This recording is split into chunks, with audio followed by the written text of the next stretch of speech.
All right, guys, we're coming in hitting hard today. As the wearable guy, the data guy who loves it, I am obligated to tell you why wearables are not enough. This is another Wearable Wednesday. I did a workout the other day. I'm going to tell you exactly what it was.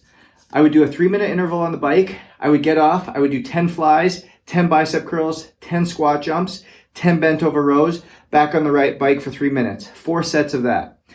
Then did 3 minutes on the bike, back off, front squat, reverse lunges, RDL, bent over row, right back on the bike, 4 sets of that, right into 3 minutes of core, back on the bike for 3 minutes, 3 minutes of core, back on the bike for 3 minutes, 4 sets of that.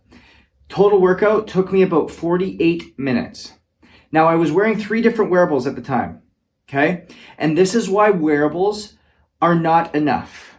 And this is why HRV is the key component to understanding what we're looking at. So over the course of that workout, Wearable 1, okay, and we're not going to name names, but Wearable 1, which had a heart rate strap, gave me a calorical expenditure of 532 calories, a peak heart rate of 179. And remember, that's from a heart rate strap. That is right literally on your heart. As accurate and pinpoint as it can be. There's studies that have come out that show from stimulus to heart rate change, it takes about 10 to 12 seconds. Your heart rate changes on that 10 to 12 second interval on your wearable when you're wearing a heart rate strap, okay? Average heart rate, 136. Load score, which again is independent based upon your wearable. It's an arbitrary number, but 89, okay?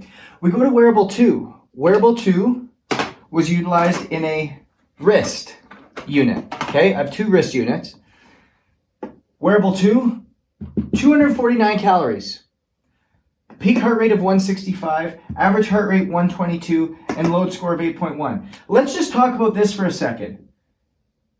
If somebody started eating based off of calories, this is half. Actually, it's less than half of the total amount. This is why calories from a wearable are extremely inaccurate. But let's go to the even more concerning aspect is when you look at peak heart rate, okay? Peak heart rate of 165 and 179, 14 beats per minute difference, and then average of 14 beats per minute difference on the average as well, okay? And then we come to the third one, which is worn on my hand. At number 3, we've got calories, 317, heart rate, peak heart rate of 169, still a difference of 10, and then average heart rate of 130, still difference of 6, and a load of 127. Now we come down here, and why do I show you all this?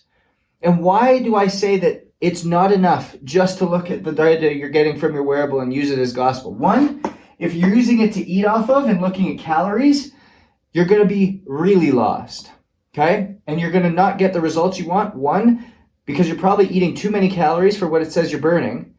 And through 2, we see that there's no consistency amongst what it is that you're getting because it's a simple algorithm based off of peak heart rate. And if we're not getting an accurate peak heart rate or average heart rate, then what are we truly getting? But here is the key, guys. Here's the key information. When I looked at my HRV from the morning, remember, HRV is a measure of internal stress on the body, how your body is handling it, measured from the heart. My HRV from number 1 was 89. My HRV from number 2 was 88.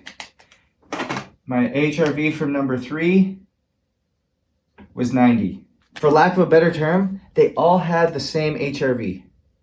All within 1 to 2.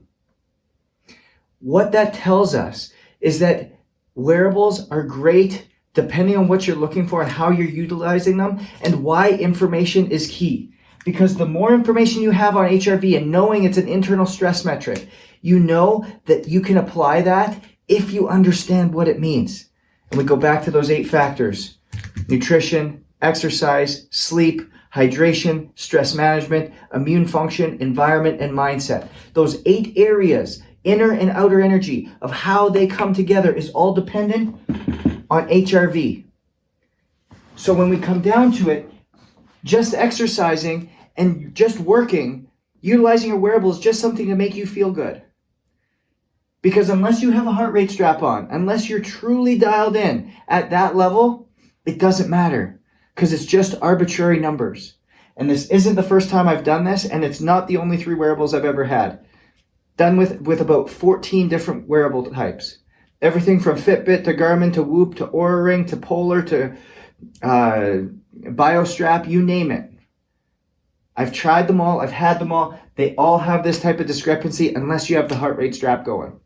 So with that, guys, we know that HRV is the key metric that we need to look at, and that internal stress load on the body is the key component to your success. Go on now.